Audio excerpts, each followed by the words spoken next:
Found out. She's alright. Yeah, I think they're cold. Woof.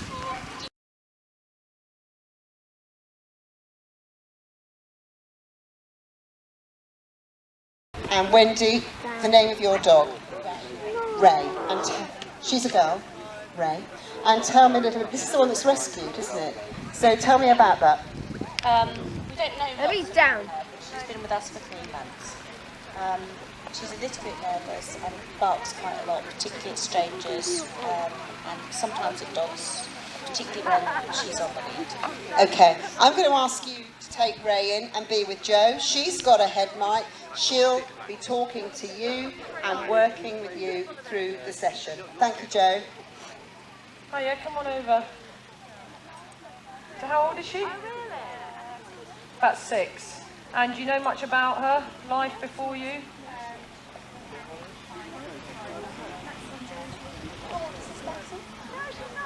Okay. And does she interact with dogs? Good with some dogs. Mother's the puppy. Okay. Super. So what is it you need help with? Okay. Okay, so when you're walking her and somebody's approaching you, she'll start barking.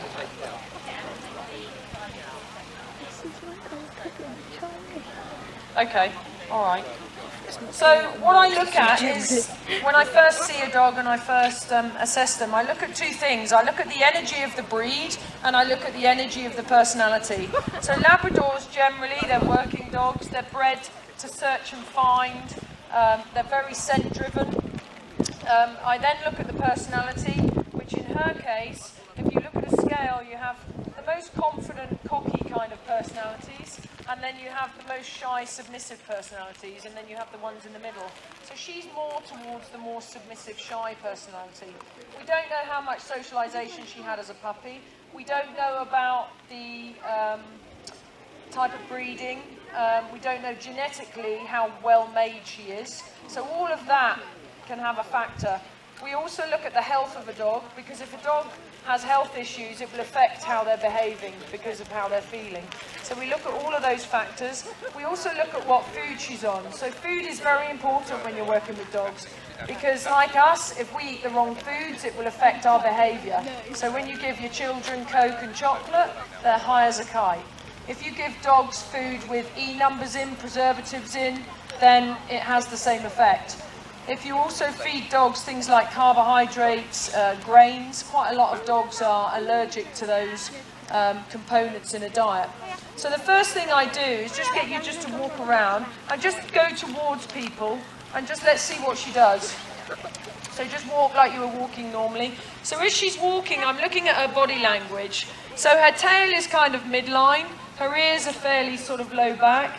She's using her nose. She's being inquisitive to kind of approach that dog, but she's keeping her distance. So as you go past, you can see she's kind of finding her way with her nose. So that's good. That's your daughter. So that's why she's okay. So she's fairly chilled out, really. So the issue you've got is that when people come into your house, she barks at them. Okay, a lot. So why do dogs bark when they're in people's houses and visitors come to the door? Usually because they think it's their responsibility to guard the house, to protect the pack that's within that house. So anything coming through the front door, in her mind, is a threat, it's a challenge. So if you've got a dog that thinks it's their responsibility to protect the family, they will start going into what we call defense drive, which is where they start barking. So we have to correct the dog out of that just by telling them, shh, leave it, and sometimes having a lead on them. So when people come to the front door, I often say to clients, just pop a lead on your dog, so your dog is on a lead, sitting by your side. So when that person comes in, they're not the first thing to meet that person. The other thing I say is tell the person at the front door, please ignore my dog. Now that's really difficult, particularly family members. So you don't talk to her, you don't look at her, you don't touch her. Why? Because all of that can present a challenge to a dog like her. If I come into her personal space and start to touch her, she'll probably do this, or in some cases dogs will come forward and start barking and charging, and in some cases dogs will actually bite. So the first thing when somebody comes through the front door, you literally come in and go, "Hi, how are you? Haven't seen you for ages, nice to see you." I'm not paying any attention to the dog whatsoever. So what I'm allowing the dog to do is feel more relaxed and use her nose to come and greet me. So what dogs should do when they greet dogs and humans is they should just come up and sniff. So what she will start to do, probably not now because I've been here a while, but she will come in and sniff me. And that's how she greets me. Now if she was to bark, you'd have the lead on and you'd just check her on the lead and go, "Shh, enough. Sit, relax." Okay? So you correct first and then you give her direction. So at the moment she doesn't know what to do at the front door, she just sees it as a challenge, okay? And then you say to the person, "Please ignore her." And then what I'll often do is walk around the house with my dog on a lead for a little bit, just until she gets relaxed about that person. And once she starts to sniff them and you can see that she's more relaxed and she's not bothered by them, then you can just drop the lead and let her wander around or just take the lead off. So when you're walking and she starts to bark at somebody, so if we got a volunteer just to come and walk towards us, anybody with a dog? Yeah, come on through. Just keep distance, so just walk towards him. That's it, if you walk as well, that's it. Let's just see what happens. So that's what we want. So she's saying, "I want to come and sniff you," yeah? So most people will go, no, come on, let's go this way. So what she's telling me is she actually feels comfortable, I'll just have her a sec, to come and sniff. Let's go, good girl, good girl. So I'm just going to come, if you walk ahead and I'm just going to bring her around. Let's go, good girl, let's go. So I bring her in to sniff, and that's how I build her social skills. Keep moving. And I might just do that for sort of 3 seconds, and then I might say, "Okay, let's go." So what I'm doing is I'm allowing her to build her social skills without allowing her to be in that situation for too long where she gets to a point that she's overwhelmed and she feels that she needs to bark at them, okay? But when you're walking, it's very important. When you're walking, your dog is not in front of you. Your dog is next to you, particularly when you're approaching people and other dogs. So you're not putting your dog in that vulnerable position where they feel they need to make a decision. You are the one making the decision because your dog is next to you, okay? So as you approach dogs, just make sure your dog is in what we call pack drive, which means they're relaxed, they're calm, they're just following you, okay? Oh, she's running off. Okay. Alrighty, thank you. Hope that helps. Anybody else? Anybody else want to discuss some issues with their dog? Yeah? Come on in. Claire, have you got the microphone? Where she is. Who have we got here? Wilco. Okay. In the kennel. And when did you get him? 3 months ago. And he's roughly how old do we know? Roughly? Don't know. Okay. He hates you.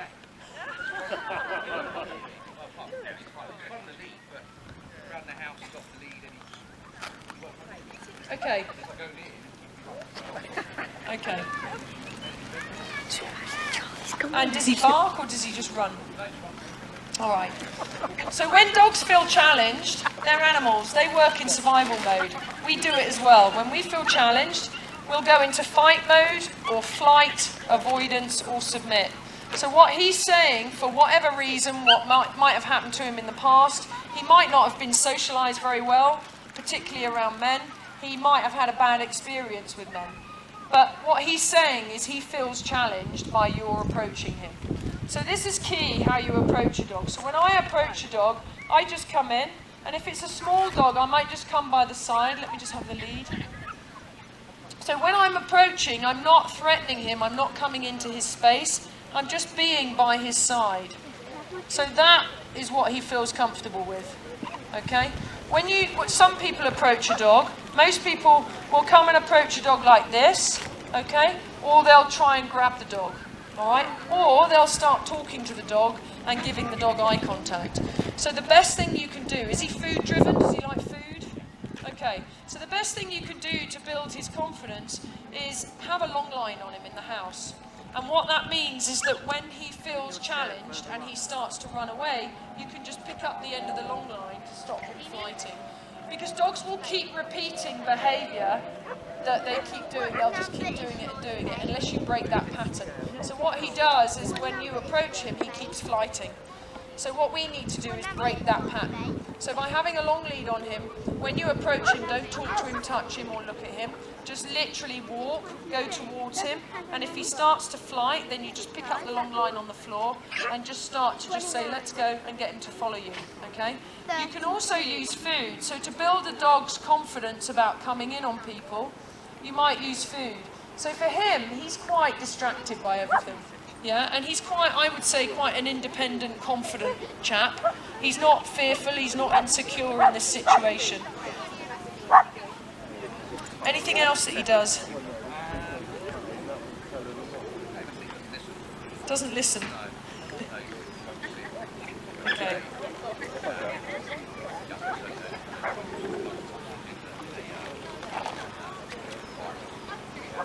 Yeah.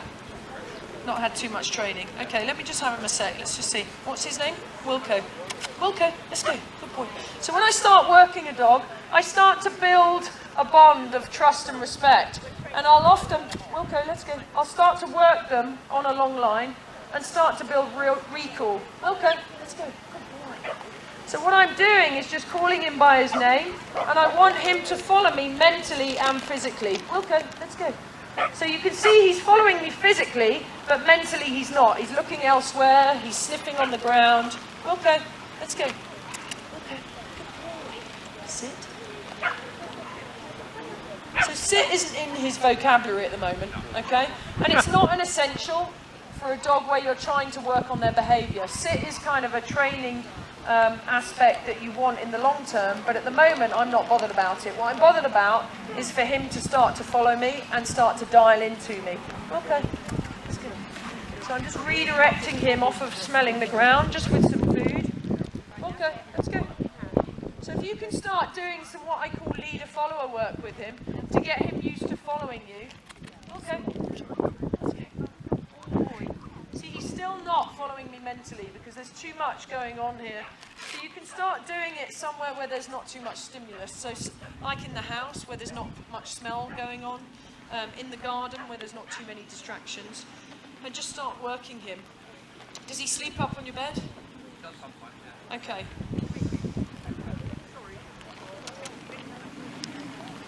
So he's what I would call quite a confident energy. Look at his tail's right up in the air, his ears are up in the air, he's kind of pushing forward through his chest, so he's quite a confident dog. So he's more difficult to teach to be a follower than a dog that's more submissive. So he's the type of dog that will want to be in charge.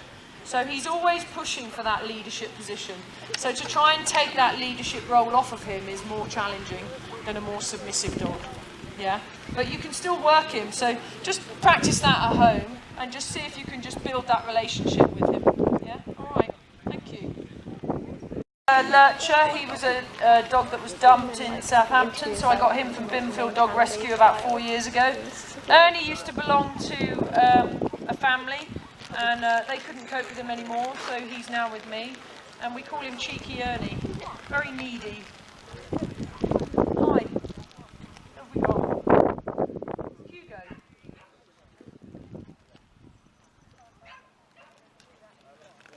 Okay, separation anxiety. Can't go into a room without him going mad. What does he do? Bark? Okay, walk away and let's see what he does.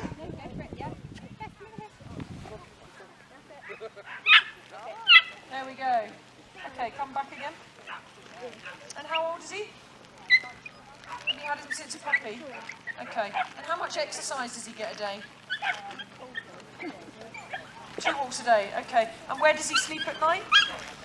On your bed. I wonder why he's got separation anxiety. Okay. Just leave these two. So, not lacking in confidence. Hugo, come. It's like it with your daughter as well. Okay. So when he asks for attention and jumps up at you, what do? Obviously give him attention. Okay, this is what it works. Here you go, let's go. Let's go. So the challenge for him is to be able to survive as a dog without the owners. So with him, he feels he can't survive without you. And that's been created because he's been what I call humanised. He's been treated like a human being. So you can have dogs sleep on a bed if you want. You can have them sleep on your sofa if you want, if they're not unbalanced. But as soon as you start getting behaviour issues and you start creating a relationship where their dog feels like they can't survive without you, or their dog starts to behave like they're in charge, then it becomes an issue, okay? So what I always advise people is to do separation work with their dog, particularly from early days, from when you have a puppy at 12 weeks. So if you're in the house all day with your dog, it doesn't mean your dog is out loose with you all the time. You start to do some separation work. Leave it, leave it, leave it. Hugo, let's go. Good boy. Hugo, let's go. Is he food driven? Okay. So I use what motivates the dog. Some dogs it's food, some dogs it's toys. Hugo, let's go. Good boy. Let's go. Good boy. Let's go. Let's go. So this is panic. This is like, I can't survive being this far away from her, but I'll take a treat. So what I start to do is create a bit of distance between you and your dog. So I see how far he can be away from you without having a meltdown, okay? And it's not that far at the moment. So what we need to do is make sure he's having enough exercise, which he is. So I often say, depending on the age and the well-being of your dog, they need approximately 2 hours a day. And then we need to start creating some rules and boundaries. So one of those rules and boundaries is that they have either a crate or a bed behind a stair gate where they go to rest. So they learn to be able to survive without you. So when you go for your walk, you come back, he goes in his crate or he goes behind a stair gate and he rests during that time. So he's not with you all the time, okay? The other thing that's really important is as I bring him into you, you're going to completely ignore him. If he jumps up, you're going to lift your knee up and say off. And now walk away. Right, now turn around, face him. Now don't look at him or talk to him or touch him. Okay, just turn and face him. That's it. Okay. So dogs will demand attention in a few ways. They'll either stare at you, or they'll jump up at you and paw you, or they'll start barking at you. And most people make the mistake of then going, oh, Hugo, it's okay, don't worry, it's all right, stop.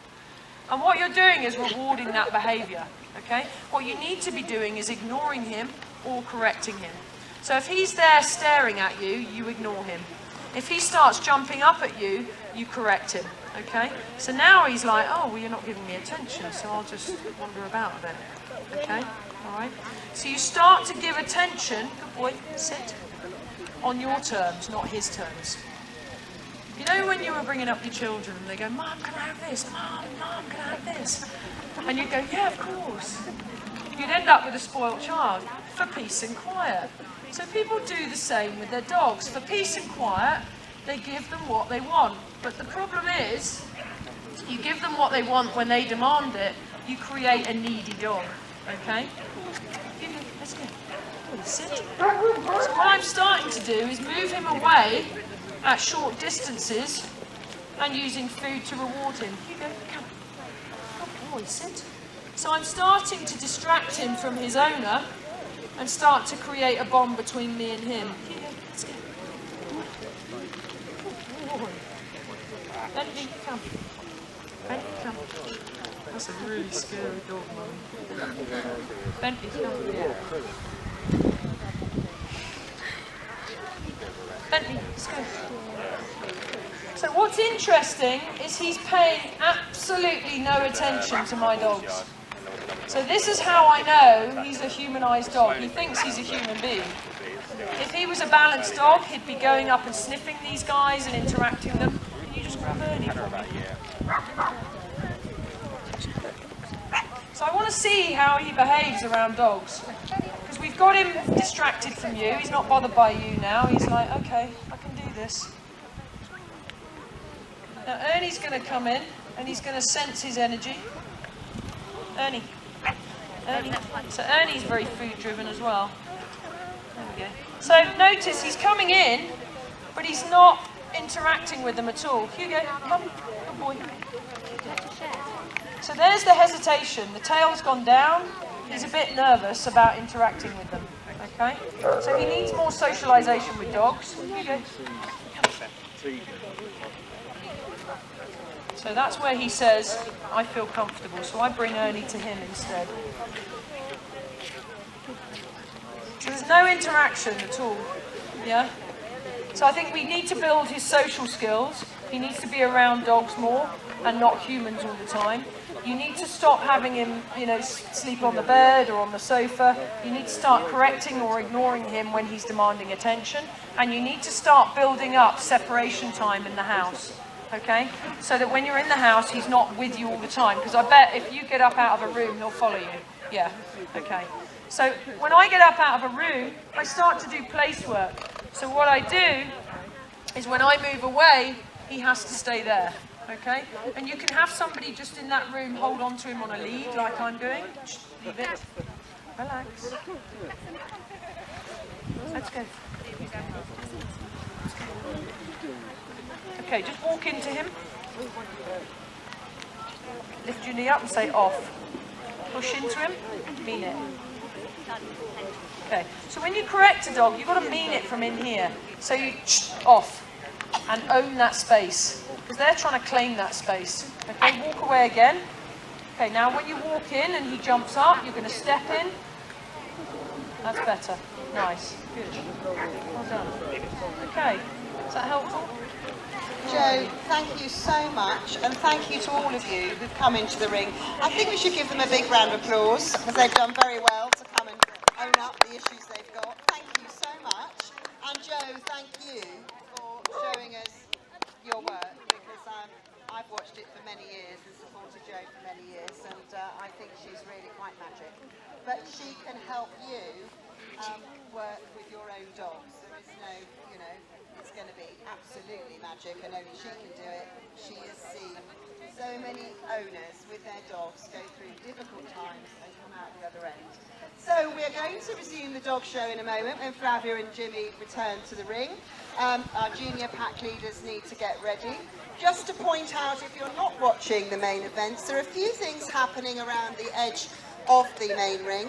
Over in the far corner from me, that way, Pip Gordon is here, who is from Berkshire Search and Rescue. There's an area there called Search and Find. She's waving now. Don't leave her to be alone. She's only here for the next hour or so, but she's come to help you understand how you can do some search and find work with your dog for fun. And obviously if you want to ask her anything about search and rescue, that's also her topic.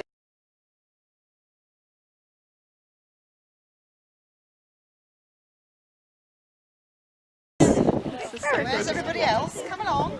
Don't be shy. Just you. Maybe I can pretend to be the dog. Oh yes. Tall, dark and handsome and... I'll go get him, he's over on the stool. Talking about the dog, obviously. Lovely. Oh yes, very good, madam. Lovely, I love that tie. James? The rest James. of the row. Gorgeous. So Franco, Chelsea, Pipo, Willow and Roxy. So I think... Oh, somebody else has just come in. There we are.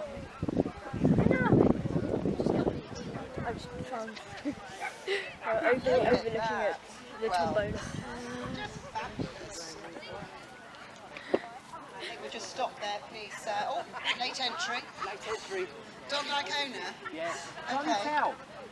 Can't you tell? Yes! The likeness is absolutely astounding. Just, I'm looking for your pink collar. That's what's missing. Come around and join everybody.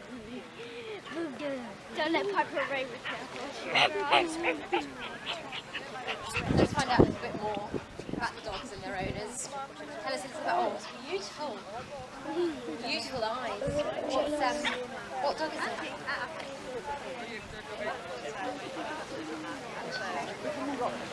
Lovely. Do many people say that she looks like you? Yeah. Beautiful, stunning. Right, well this is, I can see the... sorry, this is Roxy. She is a Labrador and she's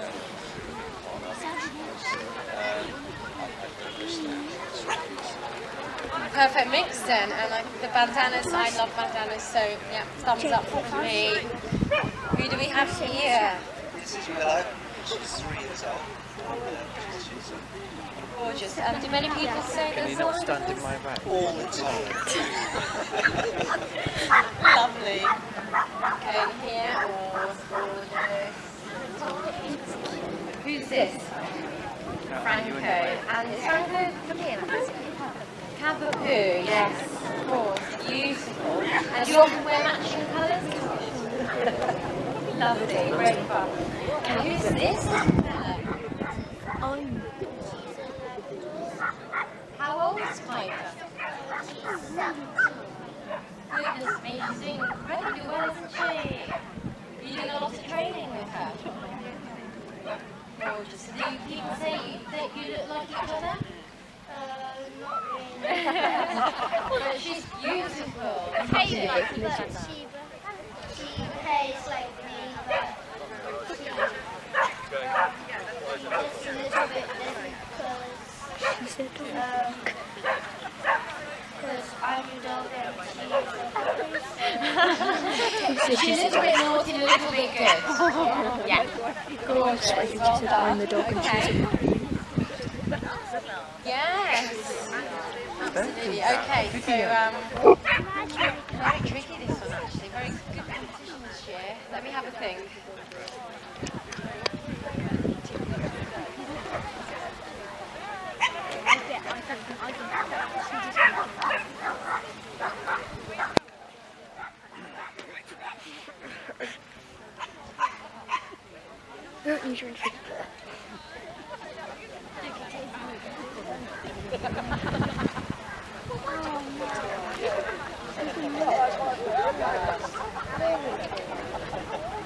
Well done.